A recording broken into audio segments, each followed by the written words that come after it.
Hey y'all, this is Lindsay Russell. I'm here with you for day 27 of Diamonds in December. I cannot believe it's day 27 already. Just a little bit about me. I am from a teeny tiny little town in South Alabama called Raymer. It's a cute little town. And I have 3 children that are 5 and under. And our 4th baby is due in just a couple of weeks. So it's wild and fun and crazy and wonderful here. If you think that I'm winded or out of breath during this video, it's because I probably am. It's when it's close to game time, everything kind of gets compacted in here. So give me some grace, and I hope that you can get some really great takeaways that you can use for your business. So let's get started. I am going to talk to you a little bit about reflecting and the power of just slowing down and taking a minute to think through what you've done, what you've been through, how you can make it better. We live in such a crazy, busy world, and people just don't take time and often just don't have the focus really to slow down and just think through what they've been through and how they can improve it and make it better. And John Maxwell talks about the cycle of things that you go through on a big event basis or just daily happenings. He's like, you need to try, and often you're going to fail. Then you learn and you improve, and then you try again. And often people will try and they'll mess up and they try again. And that's tenacity. That's super admirable. But, when you miss those middle 2 about learning and improving, you kind of are cheating yourself, because that's where the personal growth and the good stuff is. So I'm going to talk to you a little bit about those middle things. He also says that experience is not the best teacher, but the evaluation of the experience is the best teacher. So I hope that you'll have some good things that you can think through with your teams and your business, and you can use these things in this next year. But real quick, I want to share a story that our pastor shared with us that I thought was perfect for talking about reflecting. He went on a mission trip, and the host for him and his team was so excited to introduce him to just kind of like the town celebrity, the village celebrity. He was a master weaver. So the host took our pastor and his team to meet him in their little village. And he had this old wooden huge loom, and he just had yarn everywhere. And he was just working it. And our pastor was like, I don't really see, what's going on yet. And the guy was like, isn't this amazing? He's like, I don't really see what's going on. He's like, no. Okay, come back here. Look from this side. And so when he got on the back side, he could see where just the beautiful tapestry was being made. All those wild and crazy pieces that he thought were a mess are really becoming a masterpiece. So the beauty of that is when sometimes on the flip side, on the back side, you get to see how everything was being put together. You can kind of just trust the process and watch just little simple things throughout your life. When you look and reflect on things, you kind of get better perspective. You definitely gain wisdom, and often you gain so much more gratitude through things. So the power of reflecting is really, really big. Okay, I want to talk to you about a couple of things that I personally like to reflect on, and I'm going to reflect on from this past year and to move forward in 2018. But you can definitely use this like at the end of each month, or after you have a big event, or really anything outside of Plexus. I mean, you can use this for anything inside your life, really, but tweak it to what you need. These are just some things that I'm thinking that I need for me personally and my team. So I kind of made a little bit of an acronym. I was a kindergarten teacher before I had kiddos, and so I work good with themes and analogies and acronyms and things like that. So maybe this will help you too. Okay, so the R is for relationships. Relationships are one of my favorite things about this business. I've built so many wonderful ones and got to reconnect with so many old ones. But something I really love about relationships that I learned this past year is just how to empower people on my team with their strengths, how to find out what they're really motivated and inspired by, how to communicate better with different personalities. So I really enjoyed things like that. And I want you to think through your relationships with your team. What did you do in this past year to help empower people on your team? What did you learn about them? What did you learn with your customers, your wholesale ambassadors? How did you communicate well with them? What worked with you getting rapport and favor with them? And how can you make that even better this next year? What about your team culture, your relationship with your team in general? That is so, so important to me. I love just having that fun, family, energetic, encouraging team culture. Rebecca Folks did a fabulous video on this a couple of weeks ago in this series. So I would highly encourage y'all to go back and listen to that. It was perfect to plug into this for my relationship. So those are things that I'm thinking through with that. The E is for energizing. This is probably one of my favorite ones. What in your business energizes you? What gets you excited?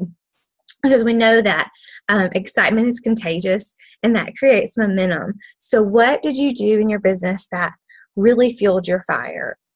Was it, do you love events? Do you love getting your team together for events? Do you like sip and sees? Do you like one-on-one training or one-on-one lunches with potentials, things like that? What is it that really gets you so pumped up?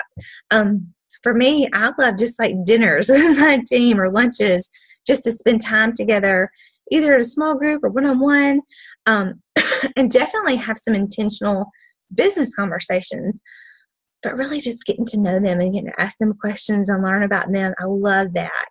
A team member of mine loves new ambassador training. It's like to get a new person and walk them through training. She loves it. She's really great at it. So think about what worked for you, what energized you in 2017. Do you love to set up new systems? Do you love helping a team member rank up? Find the things that really energized you and think, okay, these worked. How can I make these even better this next year? F is for failures. And I don't want you to be afraid of this word, because just like John Maxwell said, we're going to try, we're going to fail sometimes, but we learn, we improve, and then we try again. So many people just start, they'll try, they'll mess up, and they try again. But that middle part, they're missing it. So I want you to embrace your failures and your mistakes and your tanks. We've all had like just a bomb, whether it's like an online event that was just like, oh, sour, or maybe a message that we sent someone early on and we're like, oh, why did I say that? But I want you to take those mistakes, those things that you want to do better, and learn from them. It's don't be afraid of failure. Be afraid of not learning from it. And don't just learn from it. Share what you're learning from it. Have, a safe place to mess up, a safe place to try, mess up, learn and try again. And be sure to share those things with your team members, that what you're learning through your uh-ohs. The next thing is learning daily. What was your personal development plan or ideas or desires that you wanted for 2017, and did you stick with it? Did you plan on reading a book every month, reading 10 pages a day? Did you plan on listening to audios in the car? Did you stick with your plan? If so, what helped you stick with it? And if not, what distracted you from getting off course? So for me, I love personal development. I try to listen to something as much as I can, and I love to read. I probably retain a lot better when I'm reading, but I get to listen a lot more because I can't just sit still all the time and read, and I try to, but life is just life, and so at least I'm hearing something is better than nothing, right?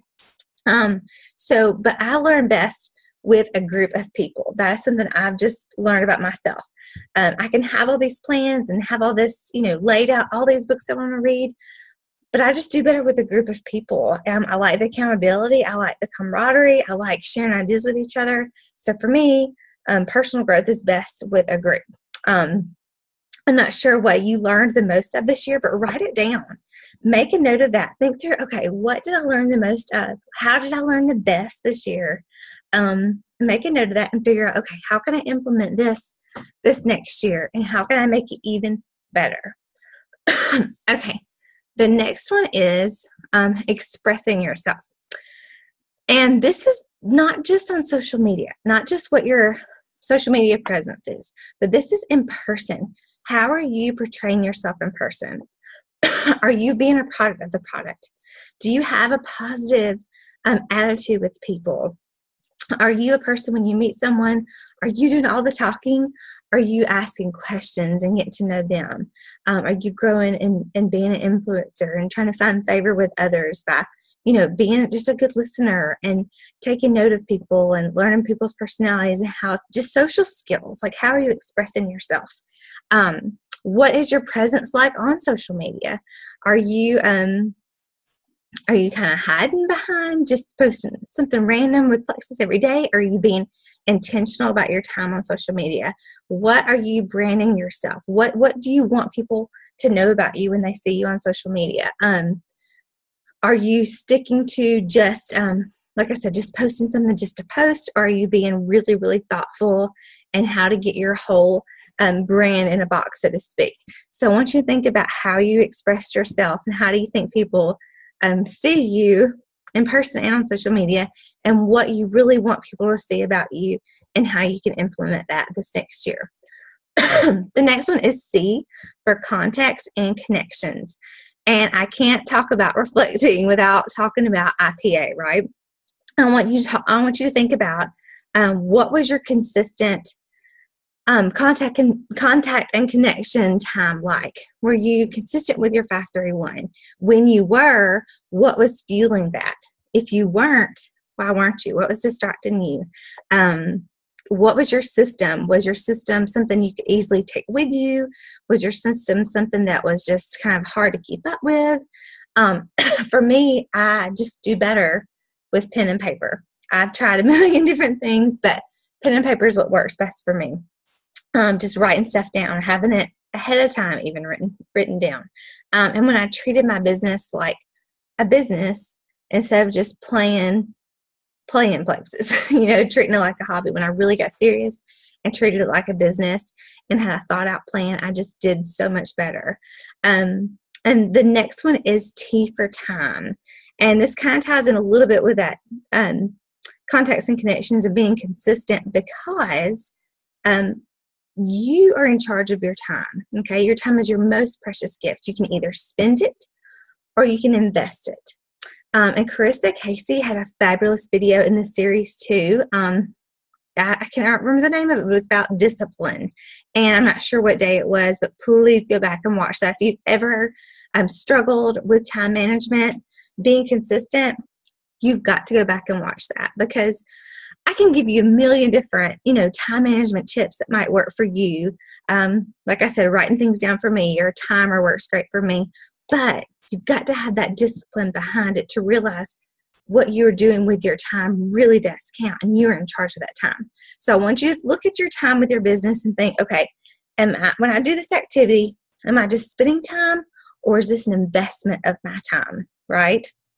Okay, so we've talked about, in Reflect Day, we've talked about relationships, talking about your team culture and how you have rapport with your teammates and your customers and ambassadors. We've talked about what energizes you, what fuels your fire in your business. We talked about failures, what you can learn from those, and how you can teach your team through your mistakes. We've talked about learning, what your plan was in 2017, what helped you stick with it, maybe what didn't work, and what you can do different this year. We've talked about how you're going to express yourself, how you want people to see you, how you're portraying yourself in public and on social media. And then we talked about your contacts and your connections, and then your time, what you're doing with your time. So I want you to think through these things, and I want you to think about not just at the end of the year or the end of the month, but just on a daily basis. Okay, what did I learn today? How can I apply what I learned today? And in our business especially, how can I pass on what I learned today? Because we want to be duplicatable. We don't want to just keep this stuff and keep it to ourselves. We want to pass it on. So I hope that you take these next few days and find some quiet time to yourself to reflect on some of these things from 2017 before you jump in with your game plan with 2018. And I hope some of this really works for you. I hope you can pass it along to your team. I hope that you really get some great insight on as to what works, what didn't work, and what you can do better. So thank you guys. Happy New Year.